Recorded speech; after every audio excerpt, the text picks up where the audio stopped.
Qu'on se le dise, Kolbeinn Sigthorsson est de retour et il a le sourire.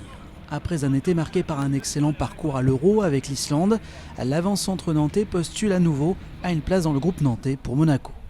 Et même si les rumeurs font état d'un possible départ d'ici la fin du mercato, Sigthorsson se voit lui une deuxième saison en jaune. Je suis prêt pour jouer avec Nantes cette saison et j'en suis très content. Il y a eu beaucoup de changements ici cet été, de nouveaux joueurs, un nouveau staff, et ça a l'air de bien se passer. De quoi ravir son entraîneur qui compte lui aussi sur l'avant-centre venu du froid. Il est arrivé avec plein de bonnes intentions,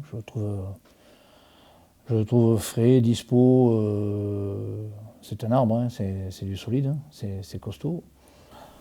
Il faudrait que je sois vraiment compte de me passer d'un joueur comme ça, quoi. Un renfort qui ne sera pas de trop à l'heure de recevoir Monaco samedi pour la première à la Beaujoire. Lancé depuis plusieurs semaines dans la course à la qualification pour la Ligue des Champions, le club monégasque est en avance en termes de préparation.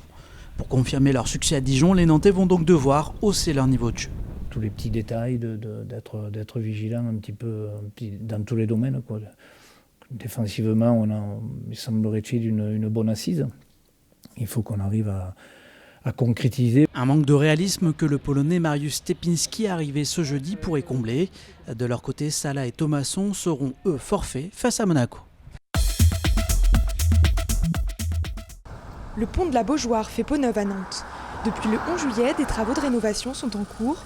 Un chantier à l'objectif double. Le premier objectif, c'est de renforcer la structure du pont routier de la Beaujoire pour améliorer les conditions de durabilité, sa durée de vie, tout simplement.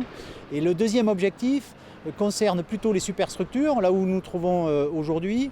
Et c'est plutôt pour améliorer les conditions de sécurité des usagers. Des nouveaux joints de chaussée, des barrières de sécurité ont été installés. Désormais, les convois exceptionnels pourront également emprunter l'itinéraire. Et pour réaliser au mieux ces travaux, le périphérique Est est donc fermé depuis début juillet dans le sens sud-nord. Un dispositif de déviation est mis en place. Nous avons une signalisation qui prend les usagers avant d'arriver sur le périphérique, qui leur indique les dispositifs qui sont en place, notamment avec les itinéraires S, et qui permettent de guider les usagers pour éviter qu'ils se trouvent dans les embouteillages. La circulation reviendra à la normale le 25 août au matin. Les ouvriers, eux, continueront à œuvrer à l'intérieur du pont, mais sans impact pour les automobilistes. La fin totale des travaux est prévue début octobre.